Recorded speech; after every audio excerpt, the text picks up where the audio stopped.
Hey yo, what's up guys? Andito naman po tayo sa panibagong video na kung saan tindahan ng damit pinasok ng dalawang kawatan. Ayan. Yung dalawang kawatan na yon ay pinasok yung tindahan ng damit, then yung may-ari natakasan silang dalawa at natrapa sila sa loob. Ayan, yan ang panibagong aabangan natin dito sa video na to. Panoorin nyo hanggang matapos guys kung paano natakasan nung may-ari yung dalawang kawatan na pumasok dun sa tindahan niya. At natrap pa yung dalawang kawatan ha. Natrap pa yung dalawang kawatan. Biruin nyo, isipin nyo yun, natakasan nung may-ari, tas natrap pa sila sa loob. Pagkamalas nga naman yung dalawang kawatan na yun. Ayan guys, panoorin nyo itong video na to.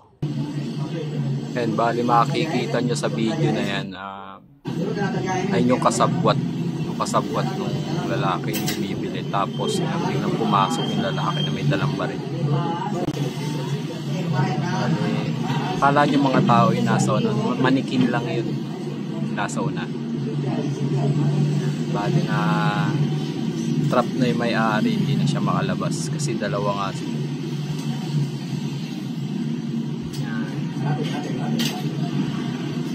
Ayaw siyang palabasin. Nakukuha lahat ng gamit. Ang gamit niya lahat sa bulsa. Papansin niya. Tapos pinaupo siya doon sa unahan. Yun ang pagkakamali ng dalawa. Pinaupo siya doon sa unahan. Ayaw siyang palabasin. Bali, pumasok silang dalawa doon sa loob. Di niya alam yan. Yan ang ginawa ng may-ari, kaya natrap silang dalawa. Yan. Hindi kasi binantayan nung isa yung kaya nakatakas yung may-ari. Baga dalawa silang pumasok doon sa loob.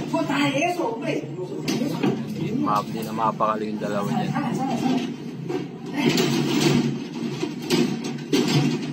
Yan ang mahirap sa mga kawatan talaga pagka nasakote ka. May baga nalalak pala yung roll up door na yan na mabuksan once na may sarado na. Papanik na sila, diba? Tapos sa bandang huli bali nakahuli na sila dyan dalawa. Yan, wala na sila nagawa. Napasok na sila yan guys. Huli sila sa kote. Grabe.